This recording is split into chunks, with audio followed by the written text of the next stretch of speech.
Hey everyone, welcome back. I'm Gleesy. And I'm Al. And here at Forever I Do, we want to connect, impact, and inspire thriving marriages. So today, we're talking about stats. Stats. Okay, so like my B-ball stats, like I had 10 points, 5 assists, and 13 boards. 13. Yeah, okay. We're not talking about those kind of stats, actually. These stats are when you just had one of those moments where you're arguing or you had a debate about something. Or as I like to say, intense fellowship. You had one of those intense fellowship moments, and now you're coming back to kind of reconcile the situation.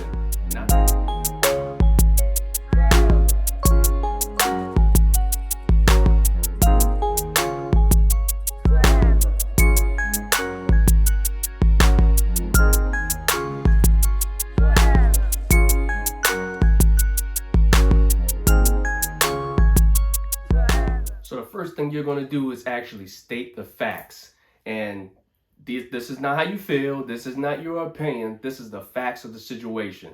So what actually took place? So for example, say you are somebody that likes things neat and clean and like things organized, and laundry gets done and the clothes are folded and they're sitting in the basket on the floor, and that is Wednesday. You did the laundry on Sunday. And now you have one of those intense fellowship moments. Not saying that this happens for real. You have one of those intense fellowship moments over when you're going to put the clothes away. And now there's a back and forth or whatever. And now you're going back to reconcile. You're going to state the facts of the situation. You're not going to go in there and say, how many times you going to leave your clothes out? I keep asking you to put them away. They're already folded. Why don't you put your stuff away? This, that, the other. The room look messy. You're not going to do that. What are the facts? On Sunday, I did the laundry. It's now Wednesday. The clothes are still sitting out. When I saw the clothes still sitting out, now you transition to actually the T. Now you're telling your story. Mm-hmm. Your story is, how did the facts of the situation actually make you feel? So again, that S, state the facts. Moving to that T, tell your story. How did what actually occurred make you feel? So again, just saying for the laundry situation. When I saw the clothes still sitting there on Wednesday, it made me feel like you just didn't care about the cleanliness of the room, or it just made me feel like it was taken for granted that the laundry was actually done and folded and not put away. I mean, just stating the facts, and then telling your side of the story. How did it actually made you feel?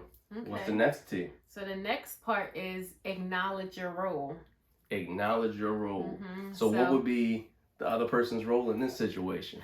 Like, it could be, I acknowledge that I didn't put my clothes away. The clothes away, not my clothes.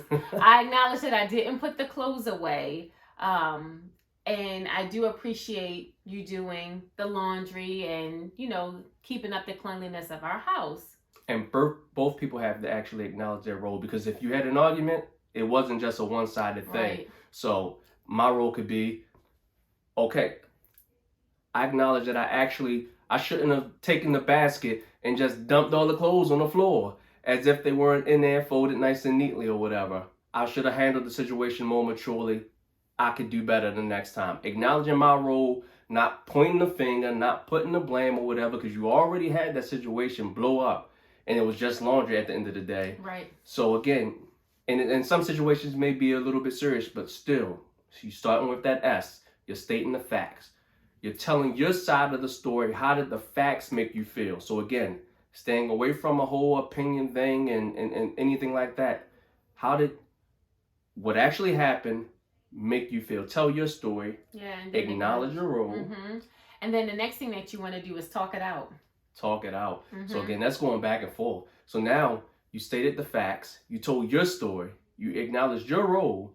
Now the other person's turn to state the facts from their perspective, tell their side of the story, and then again, acknowledge your role.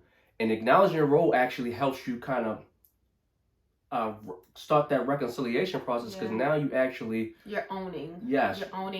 You're owning your part of whatever the situation was. And you're acknowledging that it takes two Yeah. to have this argument, to have this intense fellowship moment. And it wasn't just about the other person. Because when you start to argue, oftentimes it's because you're pointing the finger, they're pointing the finger, and now everybody's on defense. Yeah.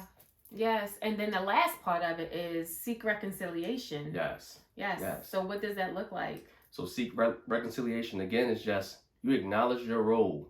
You actually, again, you told your story. You stated the facts. You're seeking reconciliation. What does that look like? Is actually after you, of course, acknowledge your role. Is after you already, again, told your side of the story. You stated the facts. Everything is on the table. Now, what's the ultimate goal here? Is to reconcile, is actually to be walking together. So, again, we can use this situation, this whole laundry situation. What's the ultimate goal? For the laundry to get done, the clothes to get put away.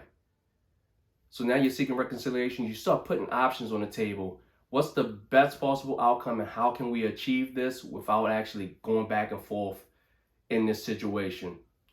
So the expectation, or you could say the reconciliation is, okay, so if I do the laundry, hopefully, or maybe the thing is you put the laundry away by Wednesday. Yes, you set a goal. Yes. So again, seeking reconciliation, set a goal. If it's something more serious, tie it back to the vision. What's the vision for that particular area of your marriage?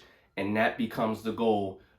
If it's something major or whatever, if say it's finances or whatever, what's the actual vision for your marriage and finances? That's what you want to tie to. Seeking reconciliation could be, well, our financial goal is this. Our financial vision is this. We are seeking to get out of debt. So instead of you spending that amount of money, we can actually move money out of this part of the budget to this part of the budget so that you can still buy what you need or buy what you want every month or so forth, but we still achieve our ultimate financial goal. So again, you're setting a goal. And if it's something minor, you can set that minor league goal or whatever. If it's something major, tie it back to your vision. But at the end, you're checking your stats and you're getting back in alignment and you're walking together. That's so good. All right, guys, next time that you find yourself in intense fellowship, make sure that you check your stats. How many assists I had? No, not those stats. All right, so what you're first going to do is you're going to state the facts. Yeah. All right.